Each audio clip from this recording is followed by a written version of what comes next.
Kristen, I'm not sure I've seen many days like this since I joined TSN covering the Maple Leafs.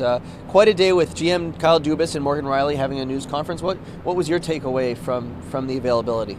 Well, I really thought that both Rielly and Dubas handled today just about as well as you could have scripted. I mean, of course, they addressed the incident or the alleged incident on the ice from last night and made it very clear, just supporting what the NHL's investigation determined, which was that Rielly did not use a homophobic slur and directed at referee Brad Meyer.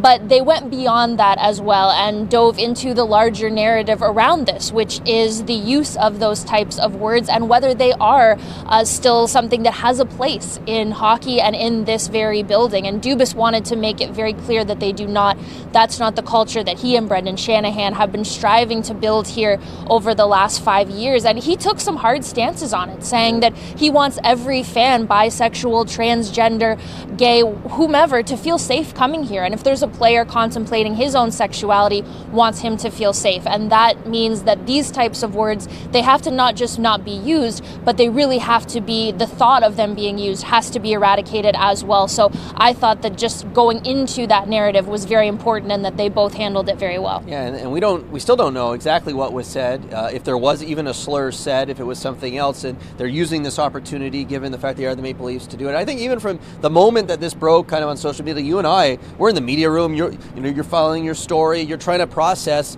what just happened, in the game, and then this comes out, and Dubas said he was in the parking garage, came back into the arena. Rielly was at home, probably still stewing. I mean, this was one of their worst losses of the season at home, statement game. He comes back into the arena. He's emotional. No one likes to be accused of something, especially, you're innocent and you want to, speak out, but they let it play out, which I think was the right thing to do. And then to come in, this is a day off for the players. And Rielly, you don't get a ton of these. They just came off the Lager road trip. He comes in, he handles himself really well. And you and I have gotten to know Rielly quite a bit. And he's an alternate captain. He's still young, just turned 25 on Saturday. But he's experienced, one of the more experienced guys. What have been your impressions of him being around him?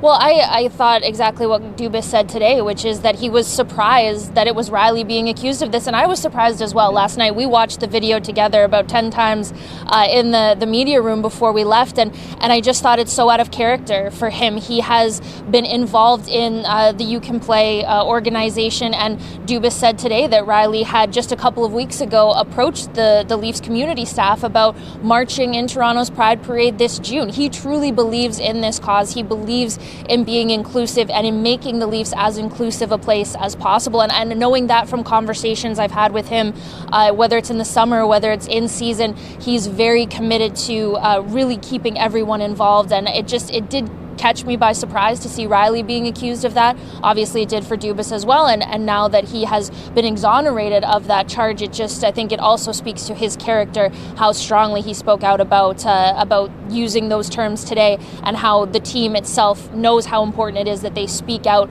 continuously until the problem is gone forever. Yeah, I mean, there's a reason he's wearing a letter. I mean, and he has for a couple of seasons now, despite the fact that he is relatively young, but he's seen a lot of things, a lot of hard times in Toronto and through the league, and just the presentation today was impressive. I thought, when we were covering the Matthews extension, the William Nylander signing, finally, those were scrums in the dressing room, and it was more of, I guess, lighthearted, or it's still a business, but celebratory feel. But this was more casual. This was a news conference setup. They went right towards this. They understood the seriousness of the issue, and I thought they handled it really well.